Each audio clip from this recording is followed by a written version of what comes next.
Everyone, Seminary and Grant here with your daily reflection for St. Patrick's Parish, St. Charles.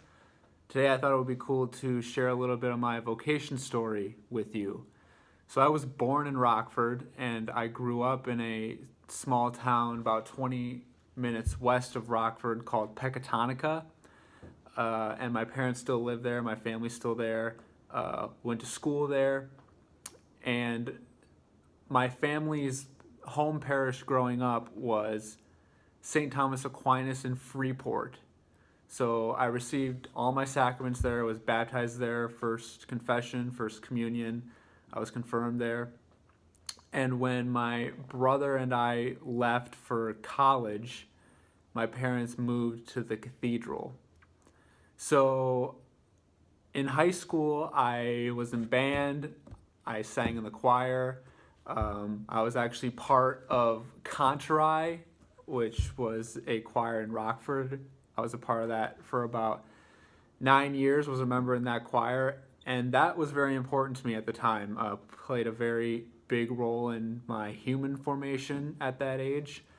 So I went to St. Ambrose University in Davenport, Iowa. And going into college, I really didn't know what I wanted to study. I was undecided at that time, but I knew I liked history and English. Those were some subjects that I really enjoyed, and my Catholic faith has always been important to me. So at that point in my life, really chose St. Ambrose because it was Catholic and I wanted to go deeper into my faith. The Mass up until that point had always been very important to me.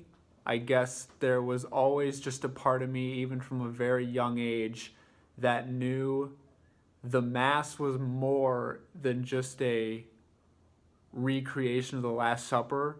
Like, it wasn't just a play that the priest was putting on. Like, something was happening on that altar, and that was always something that was very ingrained in me, even at a very young age. I always just had that intuition of the true presence of the Eucharist.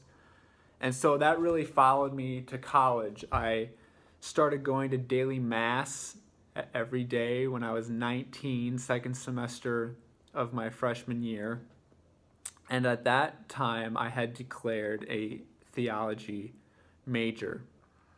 So went to Mass every day that second semester of my freshman year and just started looking at the priest on the altar and thinking to myself, that is something I could see myself doing someday, is presiding over the Mass, hearing confessions. That thought brought great peace to my heart. That fact, coupled with the fact that I was receiving the Eucharist every day, which just seemed to bring a direction to my day. My day just seemed to be properly ordered when I was receiving the Eucharist every day, and everything just would kind of naturally fall into place.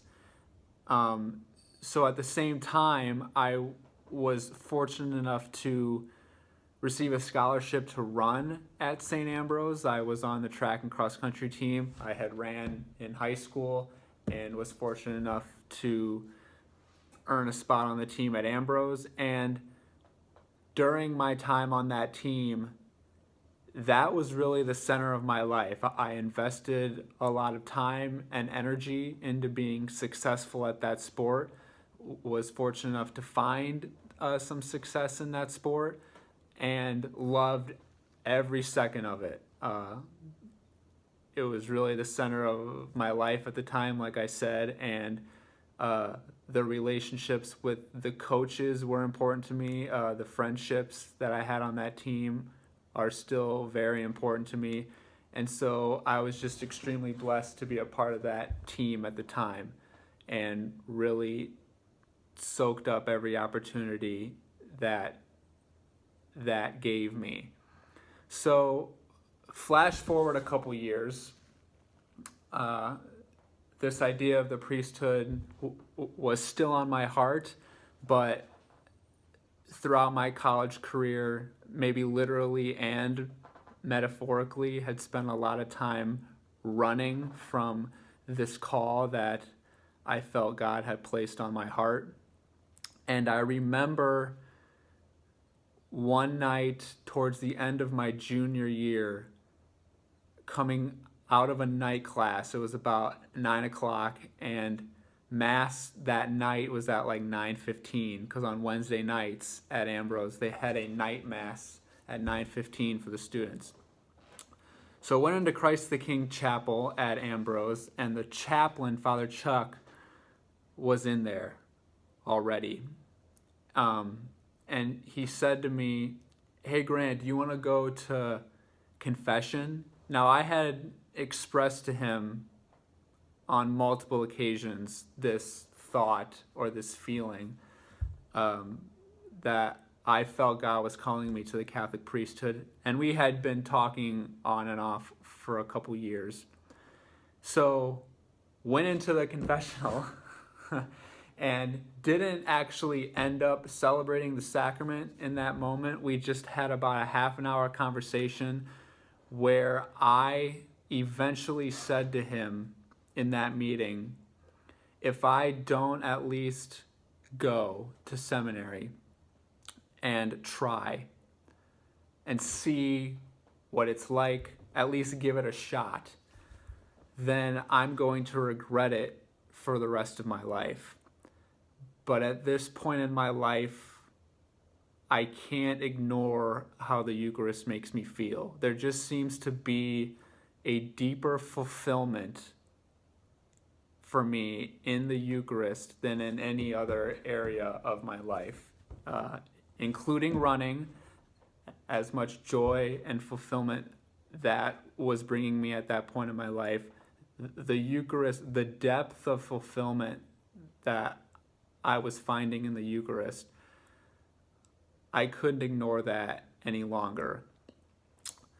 So he was extremely happy for me. He was extremely proud of me. And he led me in the direction of the vocations director for the Diocese of Davenport. Now, St. Ambrose is a diocesan university, and the Diocese Administration Center, the Chancery, is like literally a block away from St. Ambrose. So I started meeting with the vocation director for the Diocese of Davenport, and it just seemed very natural for me at that time to apply for the Diocese of Davenport. So that's exactly what I did, because my entire discernment process had taken place on the campus of St. Ambrose through the campus ministry department there. I was very familiar with the life of the campus ministry department at St. Ambrose, so it was just a very natural step for me to apply to Davenport. So I did that that summer, entered seminary at Mundelein in 2017, and then flash forward a couple years later to last August, we go on a silent retreat at the beginning of every year at Mundelein. So last summer, at the beginning of the academic year, went on silent retreat and spent that week praying a lot with the influence of my family and my early years of formation as a child growing up in Pecatonica, but also with my grandparents who live in Stockton, Illinois, on the far, far west side of the diocese, and came to realize, especially through the influence that my grandfather has had on me throughout my entire life, that this formation towards the priesthood didn't just start at Ambrose. As influential as that school was on my vocation, my formation towards the priesthood actually started when I was a child and growing up under the influence of my parents and my grandparents and the authority figures along the way that just helped shape me really started at home in the Diocese of Rockford. And that was some profound prayer for me. And so after consulting with my spiritual director and my formators at Mundelein, it became very clear to me that God was calling me to return home to the Diocese of Rockford. So finally worked up the courage to call Father Mano and tell him, and made the transition to the Diocese of Rockford, coming back home from Davenport this past October.